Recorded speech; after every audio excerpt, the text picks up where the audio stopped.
Alright, so this is the first completed green Strum project instrument. This is the parts of this were in the first prototype, and now we have our first completed instrument. This is a diddly bow, which is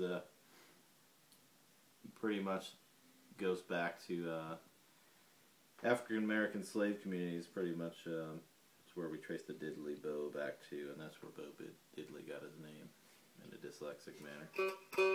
So it's basically what we had was a Hemingway brand cigar box, which as you can see there, maybe happens to be a work of art.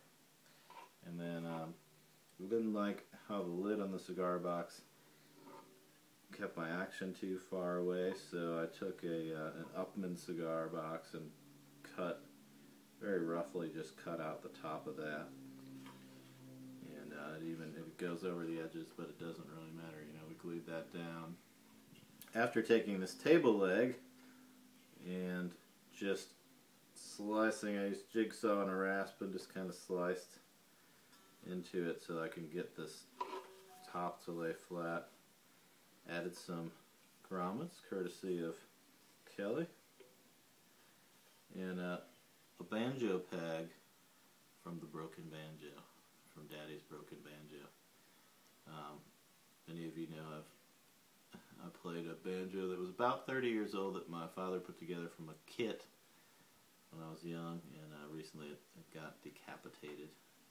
But we found that it's living on now through the green Strum, because this tuner made it here into this this instrument. I think the only thing that's left is my current bridge is a butter knife.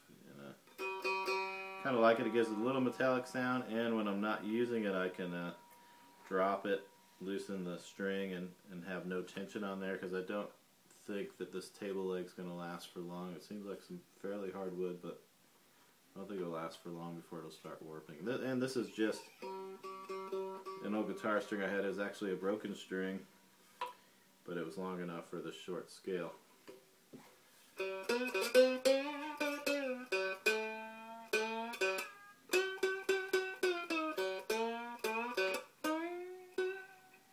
Get a couple octaves on there. Gotta learn how to play it. Let's see.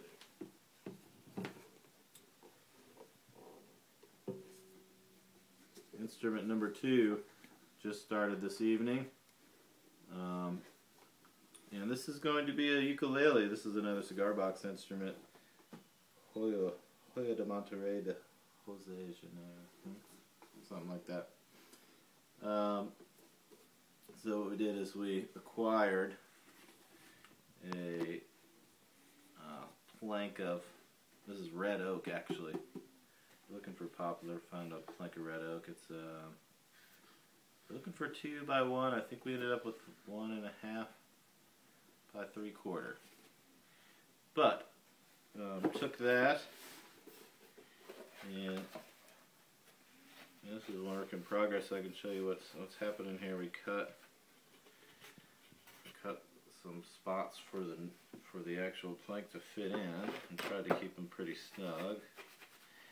And then, because I like to keep the playing board close to the top, I went ahead and did a little weird work here. Alright, so that's fitting in there, and that's going to be glued eventually.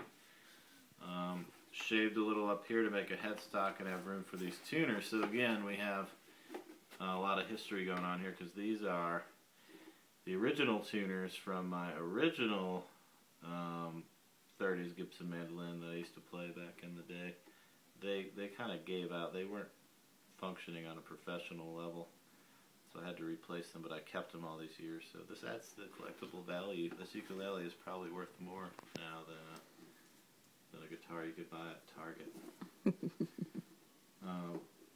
So I've managed to find some holes there and some bushings to keep them straight, and all that's left here is we'll probably sand it down, make a nut out of something, make a bridge out of something. Probably not a butter knife. I'll probably get a piece of wood and make that happen.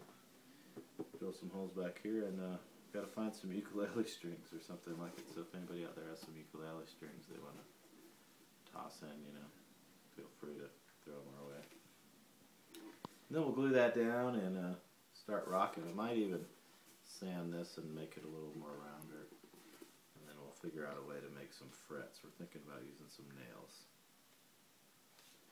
And I guess that's the latest update on the Green Strum project. We're going into the studio in mid-February. So we're going to have to stop recording and get back to the studio, to the workshop.